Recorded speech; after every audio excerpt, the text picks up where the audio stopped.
दोस्तों स्वागत है आपका हमारे चैनल ब्राइट फैक्ट्स में, जहां हम सिर्फ आपके लिए लेकर आते हैं हर दिन देश दुनिया की 15 बड़ी खबरें। तो चलिए शुरू करते हैं आज की खबरों का सिलसिला। लेकिन पहले एक बार चीनी बीमारी से संक्रमितों के आंकड़े देख लेते हैं। देश में पिछले 24 घंटे में 15,600 संक्रमित बढ़े हैं और अब तक 4,56,000 केसेस हो चुके हैं। दिल्ली में मंगलवार को सबसे ज्यादा 2,711 लोग डिस्चार्ज हुए और अब तक 2,301 लोगों की मौत हो चुकी है। और जैसे जैसे मैं आपको बता रहा हूं, ये आंकड़े और भी बढ़ रहे होंगे। इसी के साथ दोस्तों आज की बड़ी खबरों में आप देखेंगे अब आप एटीएम से सिर्फ 5,000 रुपए ही निकाल सकते हैं। और साथ ही भारत में क्यों तेजी से सामने आ रहे हैं कोरोना के मामले, ये है बड़ी वजह। और सरकार ने लगाई बाबा रामदेव की दवा पर रोक। ऐसा क्यों किया, जानिए वीडियो में। और आगे देखेंगे क्या कान के जरिए शरीर में घुस सकती है चीनी बीमारी, जानिए इस बात का सच। साथ ही साथ नेपाल का भारत पर आरोप, कहा भारत ने हमारे देश में भी फैलाया चीनी बीमारी को और किसी भी तरह 30 तारीख से पहले कर लें ये 5 काम,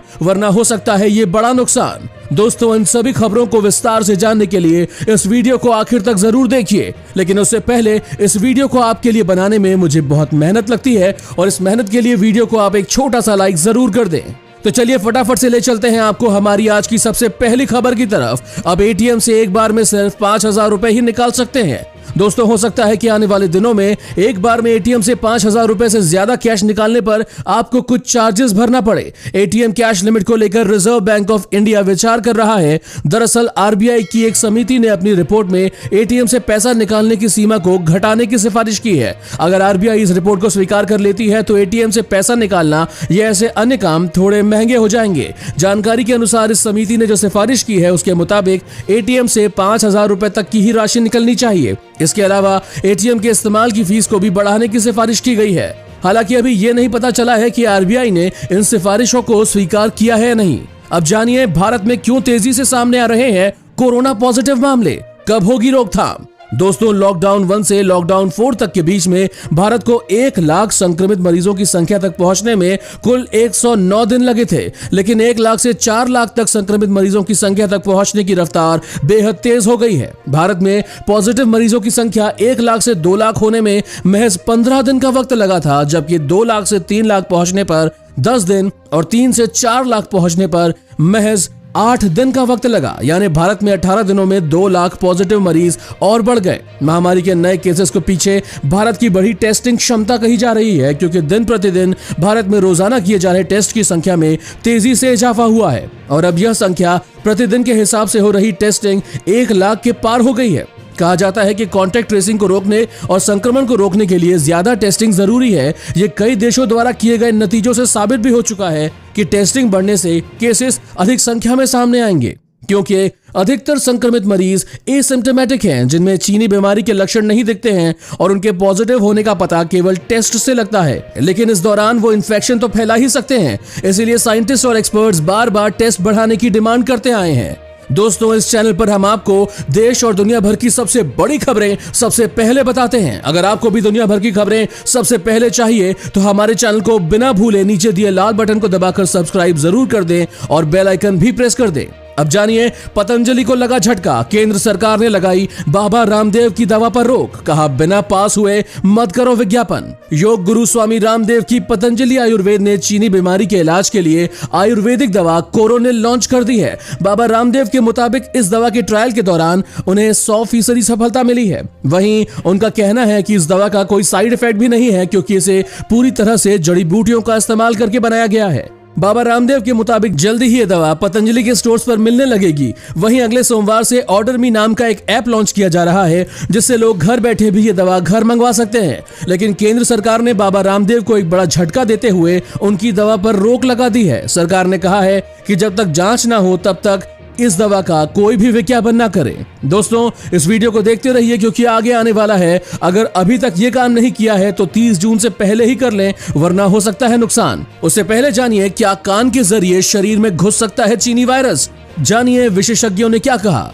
दोस्तों सोशल मीडिया पर कुछ खबरें वायरल हो रही है कि चीनी वायरस कान के रास्ते भी शरीर में प्रवेश कर सकता है। विशेषज्ञों की माने तो वायरस मुंह, नाक व आंख के अलावा कान के जरिए भी शरीर में प्रवेश कर सकता है, मगर कान से संक्रमण का खतरा तब तक नहीं है जब तक आपको कान से जुड़ी कोई बीमारी नहीं हो। अब जानते हैं दोस्तों नेपाल का भारत पर है आरोप। चीनी बीमारी फैलाया भारत ने। दोस्तों, नेपाल ने भारत पर एक बार फिर आरोप लगाया है कि उसके यहाँ महामारी से जुड़े 90% से ज्यादा मामलों के तार सीधे तौर पर भारत से जुड़ते हैं। नेपाल ने कहा कि देश में महामारी भारत से लौटे प्रवासी श्रमिकों ने फैलाई है। उधर नेपाल की संसद की प्रतिनिधि सभा की राज्य व्यवस्था समिति ने नागरिकता कानून में संशोधन कर बदलाव किया है। इस नए प्रस्ताव के तहत नेपाली पुरुषों के साथ विवाह करने वाली विदेशी महिलाओं को शादी के बाद नेपाल की नागरिकता पाने के लिए 7 साल का लंबा इंतजार करना होगा। नेपाल में रविवार को संक्रमण के 421 नए मामलों के साथ ही संक्रमितों का आंकड़ा 9026 तक पहुंच गया है। महामारी विज्ञान विभाग के निदेशक डॉक्टर वासुदेव पांडे ने कहा कि नेपाल में चीनी वायरस संक्रमण के 90% मामले विदेश से लौटे प्रवासी श्रमिकों के हैं, जिनमें से अधिकतर भारत से वापस आए लोग हैं।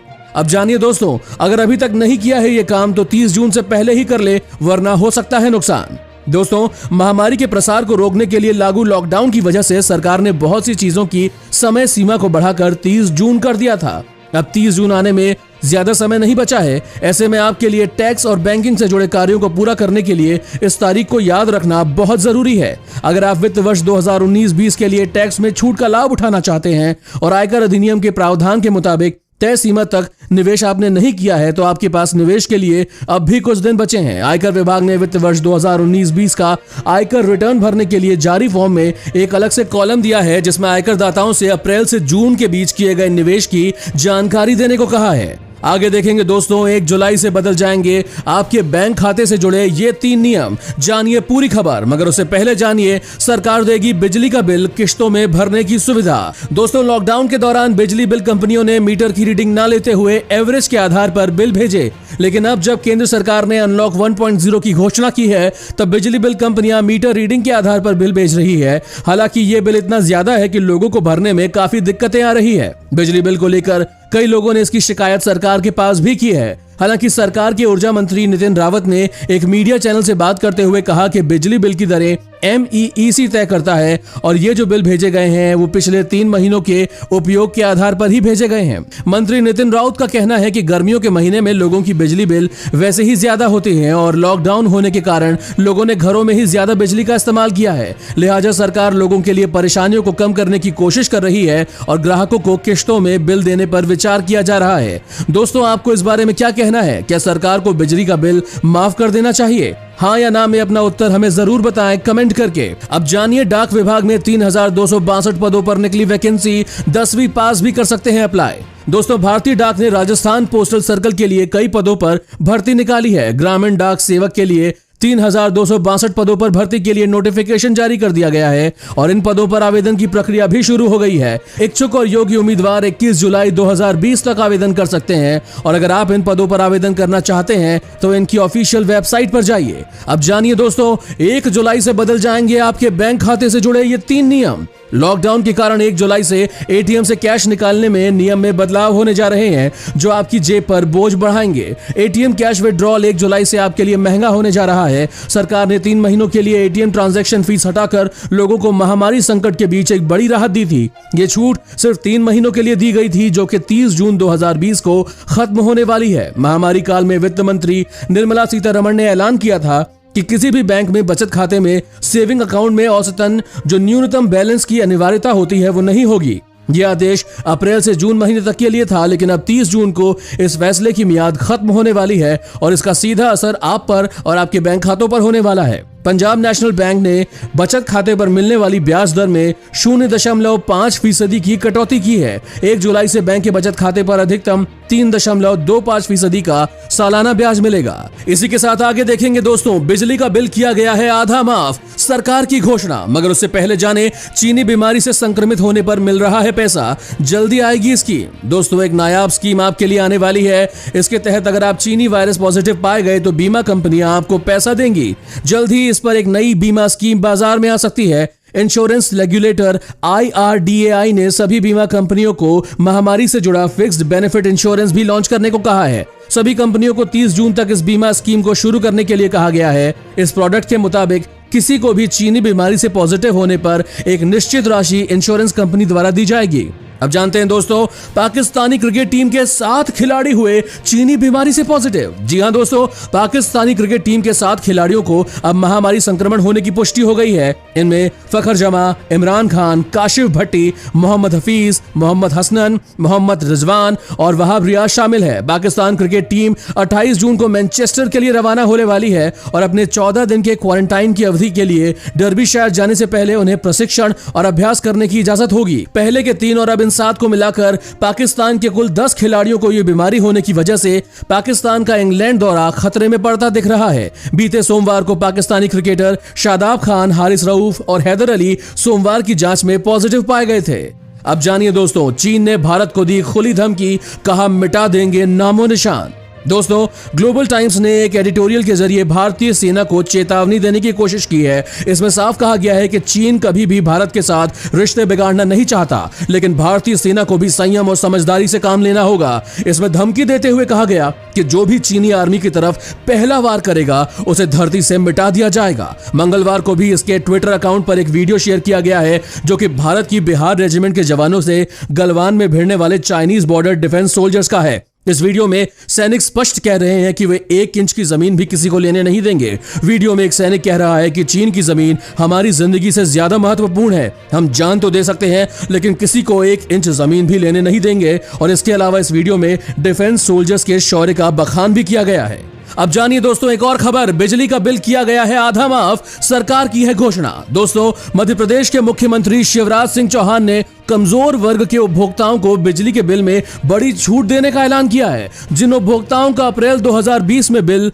100 रुपए आया है, उन्हें आने वाले 3 महीनों तक 100 रुपए का बिल आने पर 50 रुपए का ही भुगतान करना होगा। और इसके अलावा 100 रुपए से 400 रुपए तक का बिजली बिल आने वालों को भी राहत देने का ऐलान किया गया है। इस छूट से राज्य सरकार पर 400 करोड़ रुपए से ज्यादा का आर्थिक बोझ पड़ेगा। मुख्यमंत्री ने कहा है कि सरकार प्रदेश में कृषि कार्य के लिए 10 घंटे एवं घरेलू उपभोक्ताओं को 24 घंटे बिजली उपलब्ध करा रही है। आगे देखिए दोस्तों, खर्च कम करने के लिए रेलवे की तरफ से किए जा रहे हैं ये बड़े बदलाव। मगर उससे पहले जानिए, घर बैठे मंगाना चाहते हैं शराब तो करे ये काम। दोस्तों, एक अच्छी खबर उनके लिए जो शराब के शौकीन हैं कि भारत में अमेरिकी ई-कॉमर्स कंपनी अमेज़न को शराब की डिलीवरी की अनुमति मिल चुकी है। माना जा रहा है कि इससे देश के लाखों करोड़ के शराब उद्योग को बढ़ावा मिलेगा। सिर्फ यही नहीं, बिग बास्केट को भी शराब बेचने की अनुमति मिल चुकी है दोस्तों। लेकिन ये दोनों कंपनियां पश्चिम बंगाल में लोगों के घरों में शराब डिलीवरी करेंगी। लेकिन करीबन 9 करोड़ की आबादी वाले पश्चिम बंगाल का भारत का सबसे चौथा बड़ा आबादी वाला राज्य होना